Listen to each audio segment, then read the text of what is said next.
Eu quero compartilhar algo com vocês.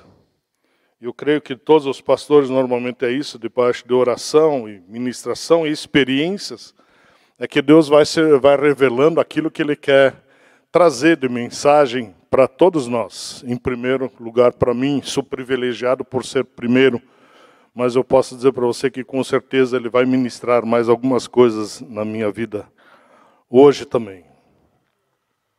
Em primeiro lugar, quero dizer para você que eu descobri algo interessante. Descobri que no deserto, quando a gente passa por um deserto, que muitos têm medo, pavor, puxa, deserto de novo, e tremem, é um lugar para tornar Deus um Deus pessoal na tua vida. É interessante isso, porque lembrando do deserto que a gente passa. Passei há poucos, outros já passaram há menos tempo do que eu, outros há mais tempo. Mas o que nós fazemos com esse tempo do deserto? E Deus me ministrou no meu coração de que é um tempo em que eu me revelo a você como um Deus pessoal. Sempre dizemos que o deserto é um momento de sermos moldados, né? De sermos transformados, de sermos forjados, de sermos provados. E isso também tudo está certo.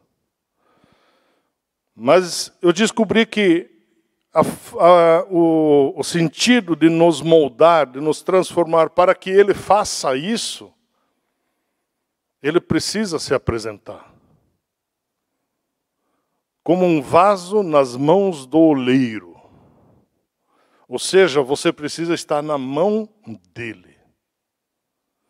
Passar por um deserto afastado de Deus é um deserto terrível. Mas quando você se coloca na presença de Ele, permite que Deus se apresente, permite que Deus te pegue como um vaso de barro para moldar. Ele toca você.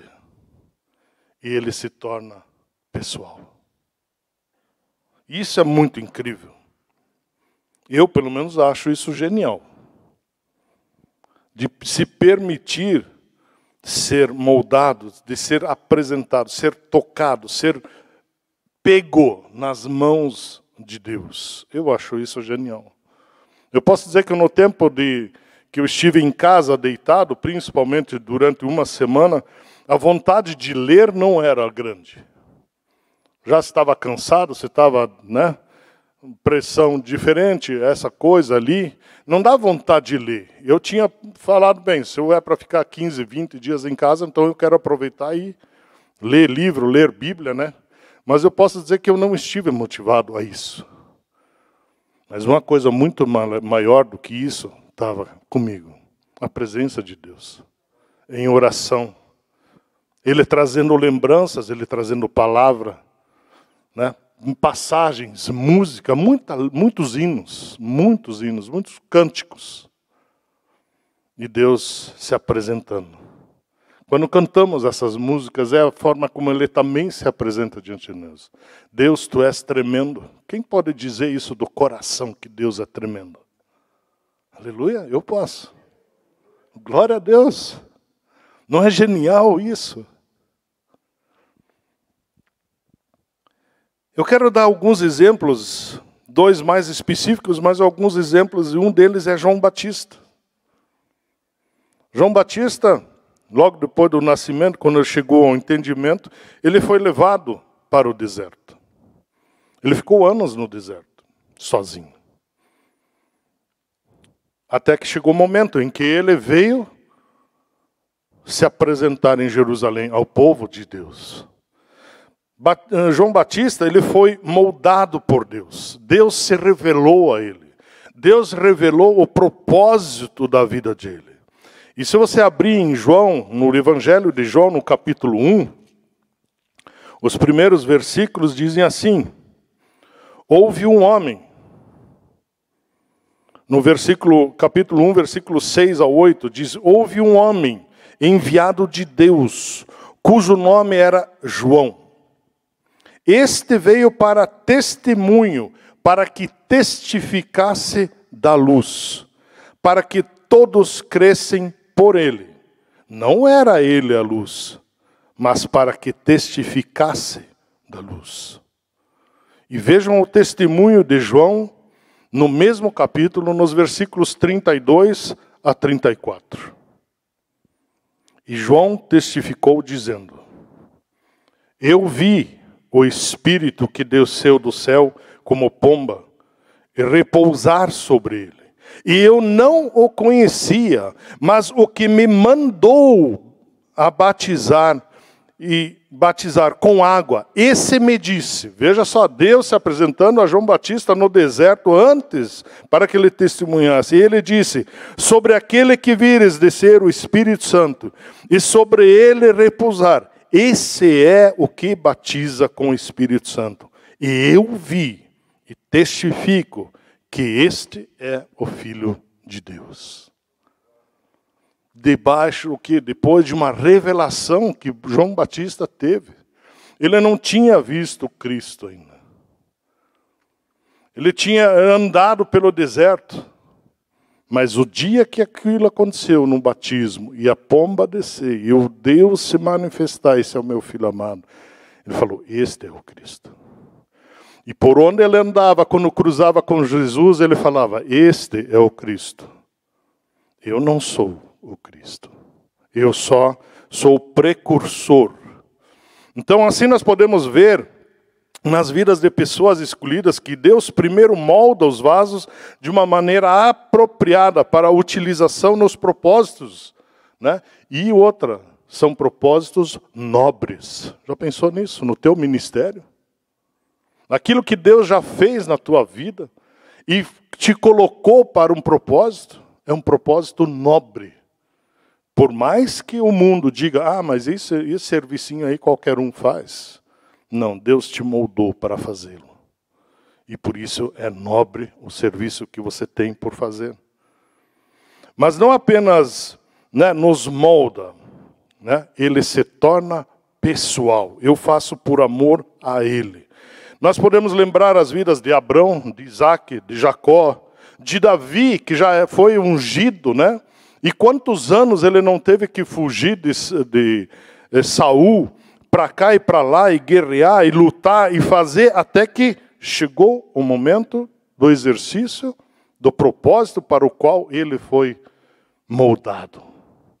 Em toda essa correria dele, até que ele assumisse o trono, Deus falou com ele, Deus se apresentou a ele, Deus se fez grande diante dele, dizendo: eu sou esse Deus a quem você serve.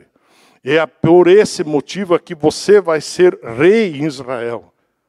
E você verá o fruto que isso dará. E vocês, se vocês não conhecem, então leiam a história de Davi. Leiam o Velho Testamento. Conheçam quem foi esse homem. Mesmo com falhas, como eu e você, ele se tornou nobre, grande no reino de Deus. Testemunhos no Novo Testamento, né? Nós podemos pensar ainda dos profetas, os sacerdotes, os desertos pelos quais eles passaram, mas aí no Novo Testamento, os discípulos, pelo que eles passaram, tiveram que passar, mas qual foi o propósito dos discípulos? Avançar com o Evangelho, tanto é que hoje nós temos o Evangelho espalhado pelo mundo, graças àqueles 12 homens, 11, depois veio Paulo. Paulo experimentou a presença de Deus, do próprio Senhor Jesus Cristo, ficou cego. Logo depois experimentou o primeiro milagre na vida dele, voltar a ver. E aí foi levado ao deserto.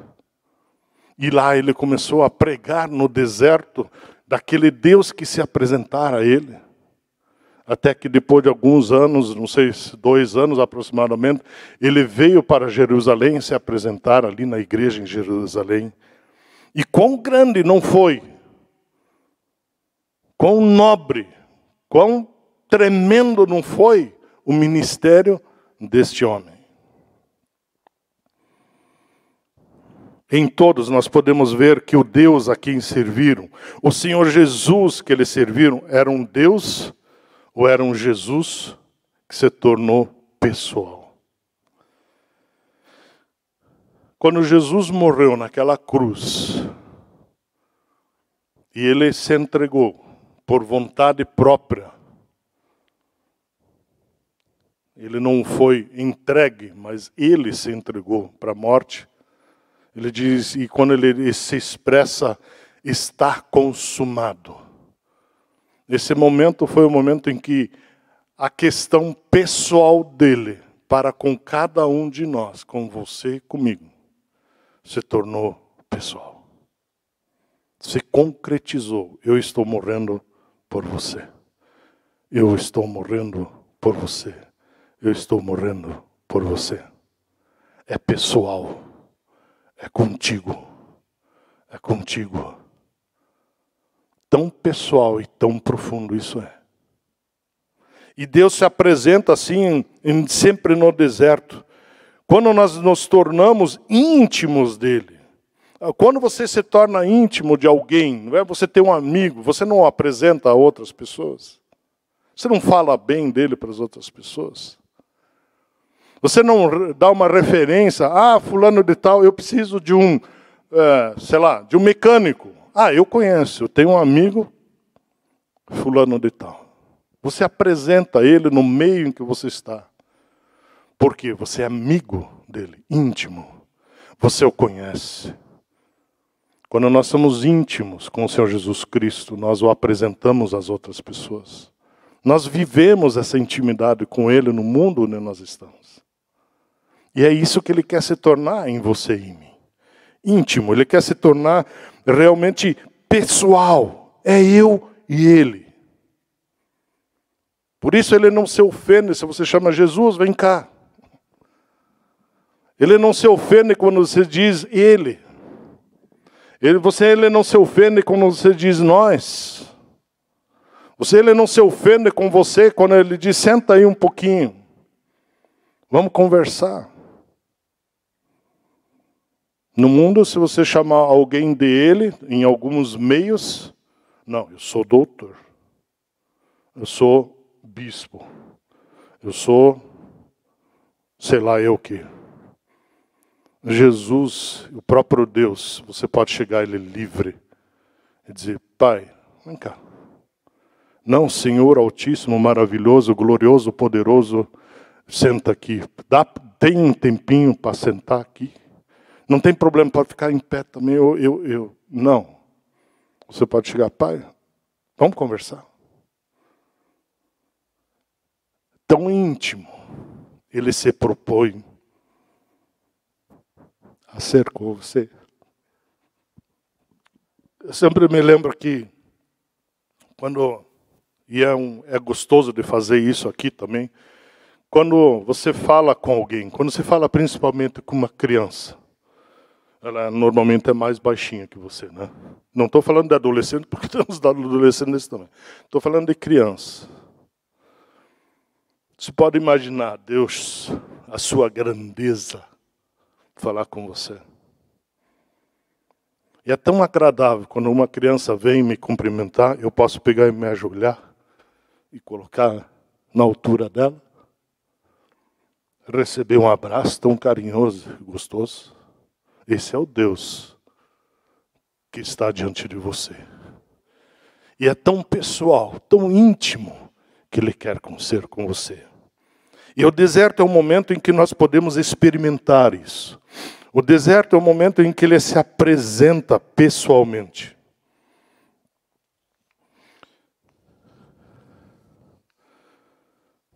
Nós temos outro exemplo. Jó. Quantos leram o livro de Jó? Quem já ouviu falar de Jó? É tremenda a história dele, né? Eu já preguei a respeito de Jó. Você deve ter ouvido inúmeras mensagens a respeito de Jó. E ele não é mais importante do que todos os outros que eu citei, ou outros que você lembre. E também não é menos importante. Mas se analisarmos a história de Jó nessa perspectiva de que o deserto é um lugar onde Deus se torna pessoal, Jó tem algumas características extraordinárias que eu creio que se assemelham muito à nossa vida hoje, ao nosso dia. Veja só, no livro de Jó, no capítulo 1, no versículo 1, diz assim. Jó, capítulo 1, versículo 1, diz assim. Havia um homem na terra de Uz, cujo nome era Jó. Veja o que diz na palavra. Este homem era íntegro e reto. Temia a Deus e se desviava do mal. Podemos dizer, bem, está escrito ali, mas alguém escreveu. Veja um pouquinho adiante no versículo 8. Quando Satanás vem diante do Senhor, e Deus pergunta para ele, e daí? Andou por onde? Ah, dei umas voltinhas na terra aí, olhando aí esse teus escolhidos aí. E aí Deus pergunta para ele, se ele tinha visto Jó. E veja no versículo 8, ele diz, e o Senhor disse a Satanás, você reparou no meu servo Jó? Não há ninguém como ele na terra. Ele é um homem íntegro e reto, que teme a Deus e se desvia do mal. Esse é um testemunho de um Deus tão grande e maravilhoso a respeito de alguém que o teme. E nós vamos ver mais alguns aspectos. Vejam que Satanás pediu, ele inicialmente só falou. Quando Deus o exaltou, falou que ele era íntegro e tal, Satanás chega para ele, mas também você dá tudo para ele? Você acha que ele não ia ser íntegro? Mas até bobo seria íntimo com um Deus desse. E Satanás, presta bem atenção, Satanás vem para roubar, matar e destruir. Porque ele te odeia, eu já falei isso daqui. E a única intenção dele é essa. Roubar, matar e destruir você. Em cima dessa palavra, ele pediu, sim, mas se você tirar as coisas de Jó, a coisa vai mudar. E Deus permitiu a Satanás provar a Jó. Agora existe aí uma questão muito interessante. Deus confiava no seu servo Jó, assim como ele confia em você. Já pensou nisso?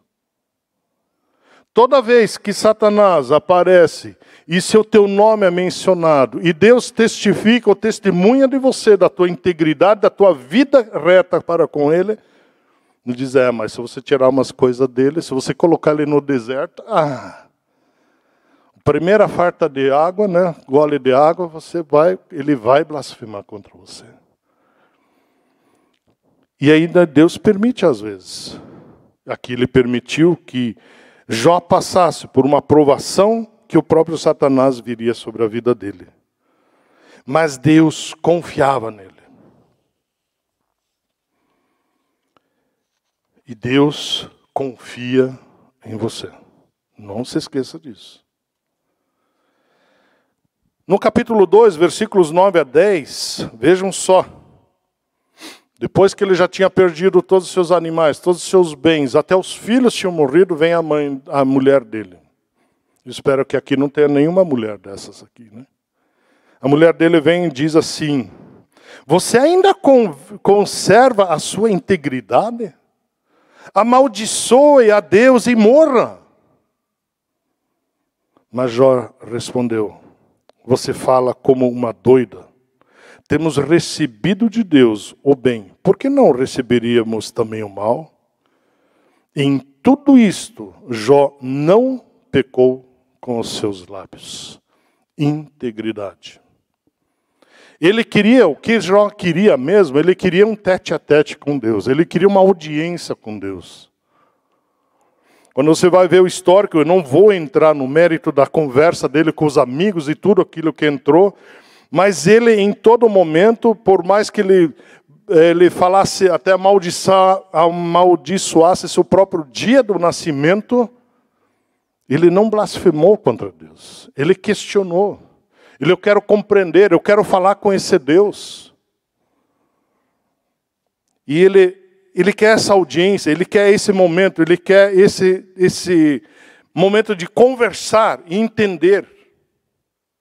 Jó achou que ele era justo o suficiente para se estar diante da presença de Deus. Ele não merecia passar por esse deserto. Até que chegou o momento em que Deus se apresenta.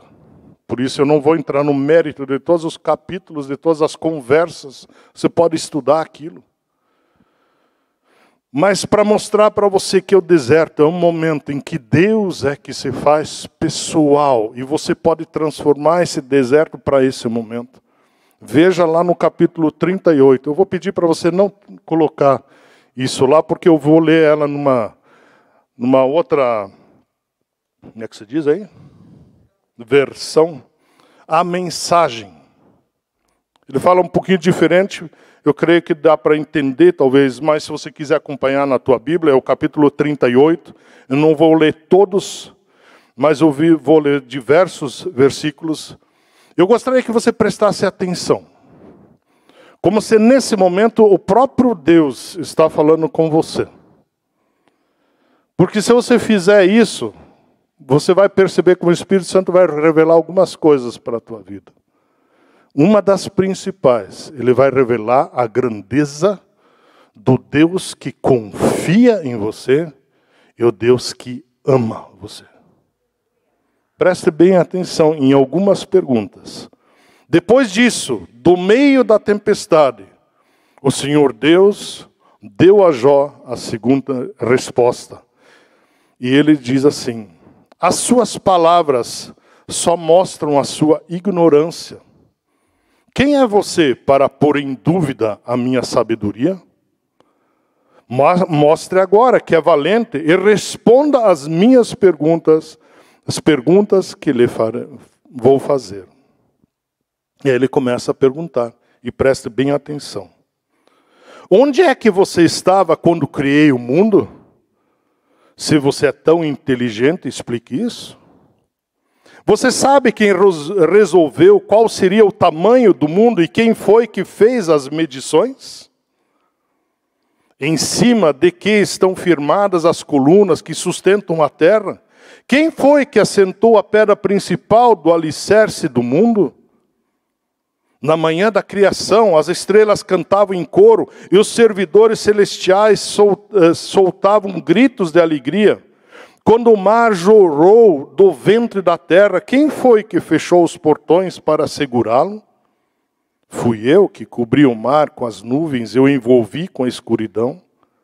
Marquei os seus limites e fechei com trancas as suas portas. E eu lhe disse, você chegará até este ponto e daqui não passará. As suas altas ondas pararão aqui. Versículo 12. Jó, alguma vez na sua vida você ordenou que viesse a madrugada e assim começasse um novo dia? Você alguma vez mandou que a luz se espalhasse sobre a terra, sacudindo os perversos e os expulsando dos seus esconderijos? Versículo 16. Jó, você já visitou as nascentes do mar? Já passeou pelo fundo dos oceanos? Alguém já lhe mostrou os portões do mundo dos mortos, aquele mundo de escuridão sem fim? 19. De onde vem a luz e qual é a origem da escuridão? Você sabe mostrar a elas até onde devem chegar e depois fazer com que voltem outra vez ao ponto de partida? 22. Você alguma vez visitou os depósitos onde eu guardo a neve e as chuvas de pedra, que ficam reservadas para tempos de sofrimento e para dias de lutas e de guerra? 26. Quem faz a chuva cair no deserto, em lugar onde ninguém mora? Quem rega as terras secas e despovoadas, fazendo nascer nelas o capim? 34. Será que a sua voz pode chegar até as nuvens e mandar que caia tanta chuva que você fique coberto por um dilúvio? Você pode fazer com que os raios apareçam e venham dizer-lhe, estamos às suas ordens? Quem deu sabedoria às aves, como o íbis que anuncia as enchentes do rio Nilo, ou como o galo que canta antes da chuva? Quem é capaz de contar as nuvens? Quem pode derramar a sua água em forma de chuva? Que faz o pó virar barro, ligando os torrões uns aos outros? Será que é você quem dá de comer às leoas e mata a fome dos leãozinhos? Quando estão escondidos nas suas covas ou ficam de tocaia nas moitas? Quem é que alimenta os corvos quando andam de um lado para o outro com fome, quando seus filhotes gritam a mim pedindo comida? E a conversa de Jó, a audiência que ele tem com Deus continua no capítulo 39, depois o 40 novamente, o 41.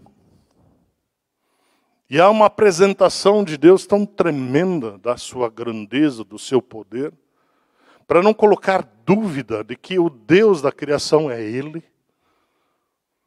e de que aquele que está com Ele, aquele que está na audiência com Ele, aquele que o acompanha durante o deserto, se apresentando quem Ele é.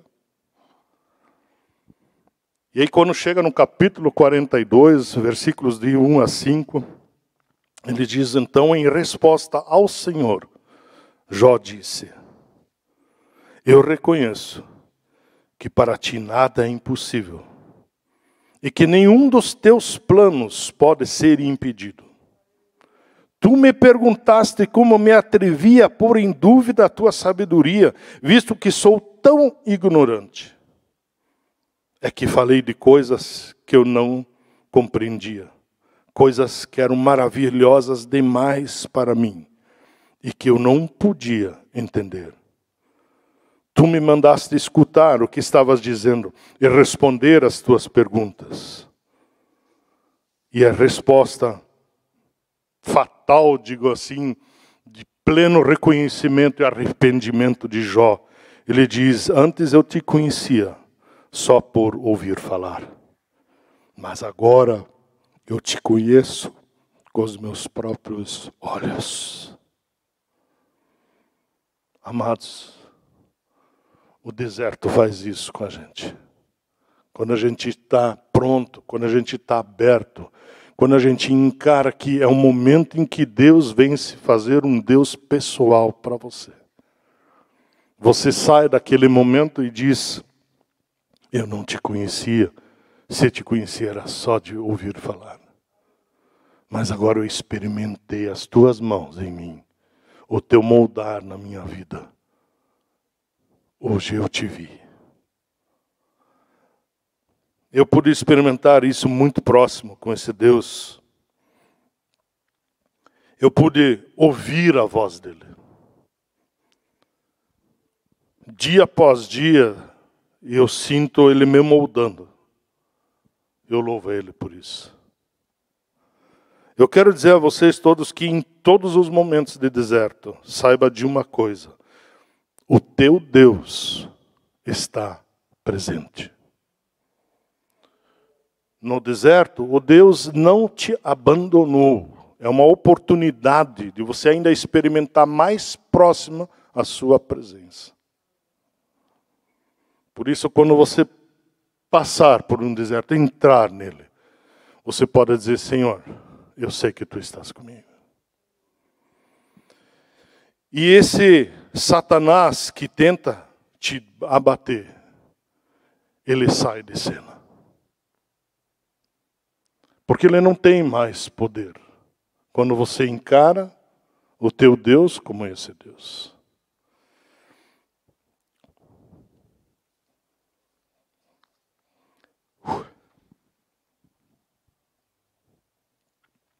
Deus fala com você, como Ele falou comigo. E quero deixar mais um testemunho aqui, que no dia de um deles eu não falei. Foi um dos momentos, talvez foi o momento mais difícil, mais assustador em dado momento que eu tive. Já tinham se passado as 2 semanas, aquela quinta-feira que vocês oraram por mim, Deus fez aquele milagre. E na sexta-feira eu estava em casa de manhã e já estava bom, né? pelo menos eu achava. Passamos o dia inteiro para cá e para lá, e sala, e anda aqui, anda ali. Foi naquela sexta, eu até li um pouco. Ainda tomamos café junto, a Gabriela ainda veio lá, tomamos aquele café, a gente riu bastante e estava bem gostoso. Quando então a Gabriela saiu, foi para a casa dela e aí eu falei para a Ângela, acho que agora deu, acho que agora eu vou no banheiro, vou tomar um banho e vou descansar. Que senti que deu aquela baixada de canseira, de falta de sustentação até um pouco, mas estava bem. Eu fui no banheiro e quando fui para tomar banho, eu sempre que saio, vai para o chuveiro, passa na frente do espelho, o espelho é grandão.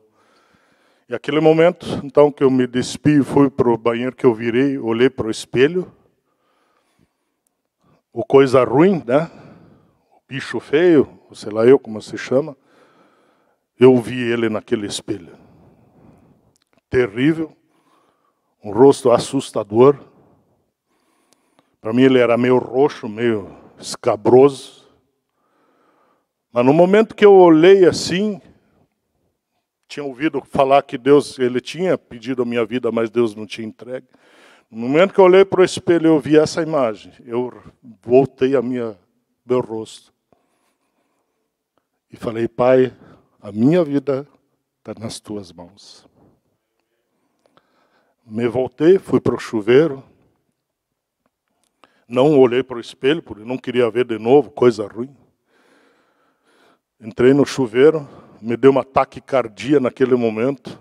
Parecia que eu ia desfalecer. Consegui pelo menos me lavar, me banhar. Estava hiper cansado, mas quando eu saí, eu olhei com toda a fé e crendo no espelho. Eu me vi de novo.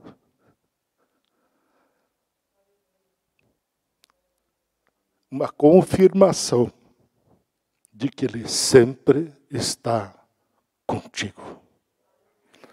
Amados, ele pode se apresentar como quer. Pode ser bonito, pode ser feio, pode ser... Mas creia de uma coisa e confesse, Pai, a minha vida está em tuas mãos. E você verá a transformação. Dali, claro, fiquei uma semana quase só de cama, mas me recuperando, feliz. E por isso que eu posso dizer aquilo que diz em Tiago, no capítulo 2, acho que, né? Tende por alegria, vamos ver. Tende por grande alegria por passar por provações. Eu posso dizer, olhando por esse aspecto, olhando hoje para o Deus que se apresentou para mim como um Deus pessoal, um Senhor pessoal, eu posso dizer, eu tenho por grande alegria ter passado por isso.